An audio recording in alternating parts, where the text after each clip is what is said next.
Você sabia que a Bíblia não fala sobre namoro?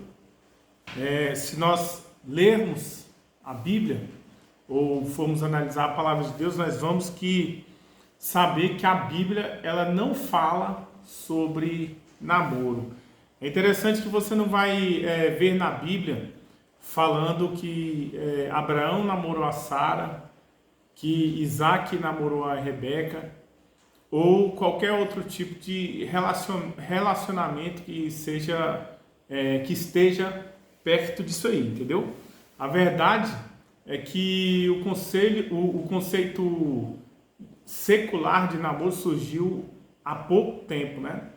E olhando a palavra de Deus, nós vemos que todas as vezes em que a Bíblia, em algumas versões, ela fala sobre namoro, ela vai falar na verdade de forma pejorativa. Muitas vezes quando Israel traiu a confiança e o relacionamento que eles tinham com Deus, adorando a outros deuses, ou mesmo fazendo alianças com outras nações politeístas que não confiavam em Deus. Um exemplo disso está lá em Ezequiel capítulo 16, verso 33.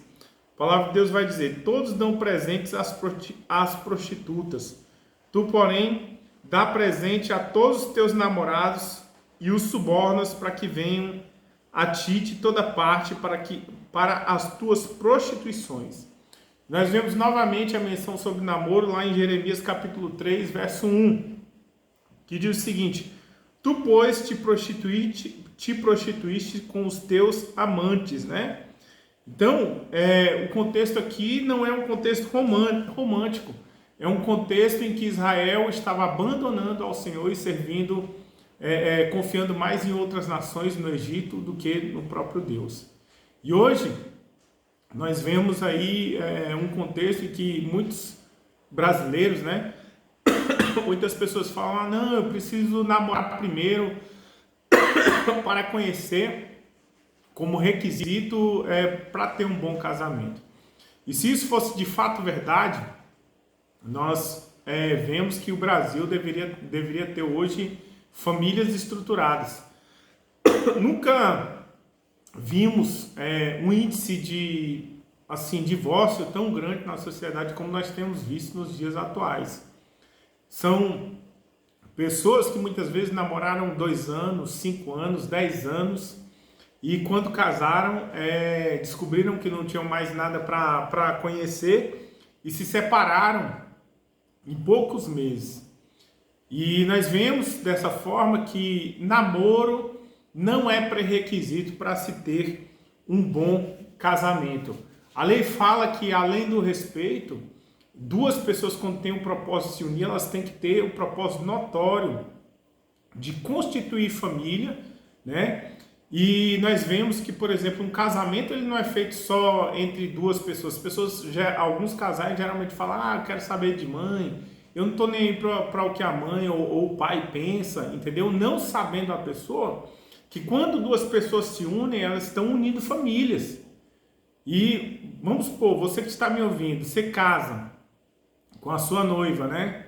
Ou com a sua namorada. E aí você não se dá bem com a família dela. Quando vocês brigarem, ela for para a casa da mãe, a casa do pai, você acha que eles vão defender quem? Se você não tiver um bom relacionamento, você vai ser sempre o ruim da história, entendeu? Então é importantíssimo sim desenvolver também relacionamento com a família do cônjuge, né? Ou daquela pessoa que você tem um propósito de constituir família, né? E assim, você pode estar falando: ah, mas naquela época o contexto era diferente, né? Até hoje o contexto oriental é diferente, de fato é. Muitas vezes o noivo só conhece a noiva no dia do casamento, né? Mas são casamentos duradouros, são casamentos que dão mais certo e tem menos divórcio do que no Ocidente. Por quê? Porque, por exemplo, para que duas pessoas se unam, a palavra de Deus ela estabelece princípios. Primeiro, tem que se submeter a uma autoridade. Assim, não importa se você é da macumba, é espírita, católico ou de que religião for, tem que ter uma autoridade. Se casar no terreiro de macumba por um pai de santo, é reconhecido diante de Deus, porque foi submetido a uma autoridade, né?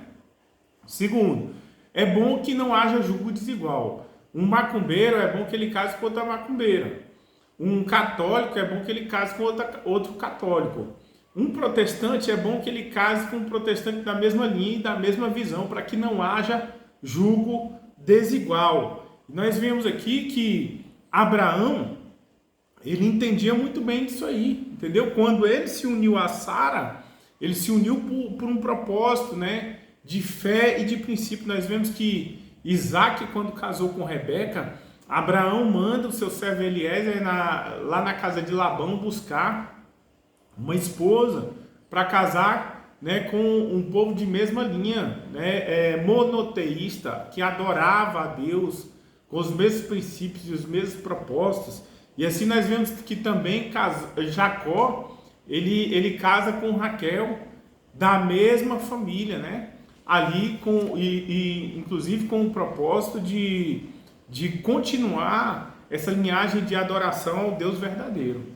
E hoje nós temos visto que a maioria assim, dos casais tem feito do namoro um altar de idolatria, né? São namorados e namoradas que colocam aquele pretendente em primeiro lugar, né? Nós vemos aí até muitas vezes brigas de ciúme em escolas, no meio da sociedade, assim por diante, entendeu? Então, muitas pessoas acreditam que se elas encontrarem a pessoa certa, então elas serão felizes. E falam o seguinte: não, eu quero encontrar a minha cara à metade.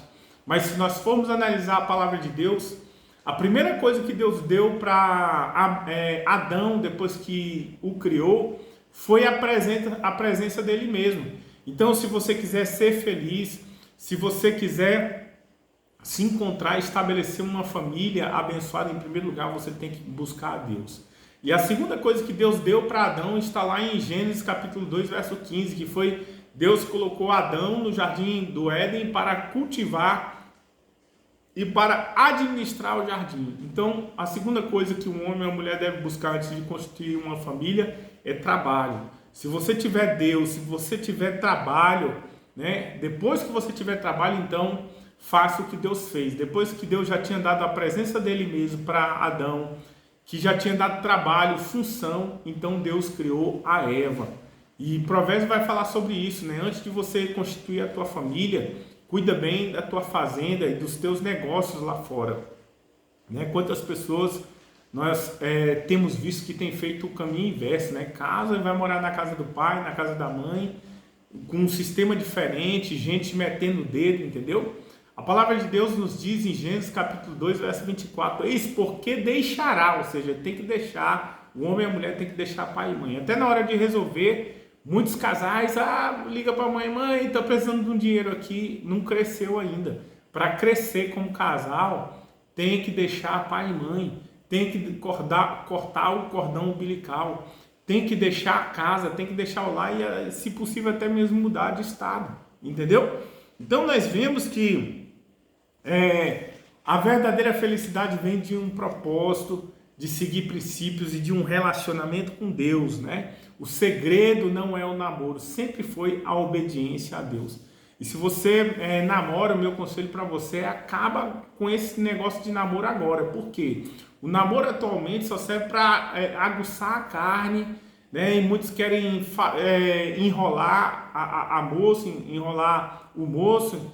E geralmente o homem fala o seguinte: se você me ama, então vamos para a cama. Se alguém quer provar o verdadeiro amor indo para a cama, então você tem que terminar o namoro, porque isso aí certamente é somente uma atração sexual e carnal para levar você para a cama. E quando o homem ele atinge esse objetivo, ele fala: se entregou para mim antes do casamento, se entrega para qualquer um. E ele nem olha e nem dá valor para a mulher depois, entendeu? Então, namoro não é sinal de uma família constituída segundo o coração de Deus, entendeu? Então, o que realmente constrói uma família edificada? Primeiro, temor do Senhor, fidelidade, lealdade. Observe como ele trata a mãe, como ela trata a cama dela, a casa dela. ser uma pessoa, né, organizada antes de você entrar em uma aliança. Observe, né, se ela tem um amor sacrificial. Faça testes, entendeu? O Salmo 127 vai nos dizer, 127 verso 1 vai dizer: se o Senhor não edifica a casa, em vão trabalhos que a edificam.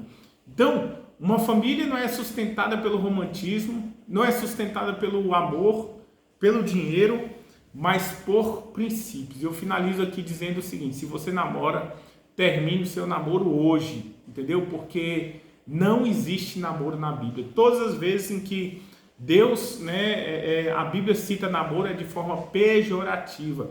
Uma pessoa que verdadeiramente ela quer construir uma família, ela não fica enrolando o outro, ela já fala logo de casamento, porque esse foi o mesmo propósito de Abraão, de Isaac, de Jacó, e foi também o meu quando eu fui casar. Eu passei 29 anos eu casei virgem, entendeu? Esperei o meu casamento e hoje, né, sou casado com a pastora Marcela, uma mulher de Deus, tenho 2 filhos, num lar estruturado, abençoado, né? E se você quiser constituir uma família abençoada, você tem que ser inteiro, você tem que ir inteiro primeiro pro relacionamento. Você tem que ter Deus, você tem que ter bem firmados os princípios, porque um relacionamento não é fácil. Tem dias que a gente pensa mesmo em separar, dias conflituosos, dias de adversidade, mas quando o conflito vem com Deus no meio, a pessoa ela vai orar primeiro, vai colocar Deus em primeiro lugar, né? E vai edificar a casa dela como um altar ao Senhor. Então, se você quiser alguém que verdadeiramente vai fazer você feliz, então tem o propósito de fazê-lo feliz e busque essa pessoa no altar. Busque uma pessoa que ama os princípios da palavra de Deus, uma pessoa que tenha testemunho, uma pessoa que tenha os mesmos princípios que você. Se esse vídeo contribuiu, né, de alguma forma para você, né, se inscreva no nosso canal, recomende e até as nossas próximas dicas. Que Deus o abençoe.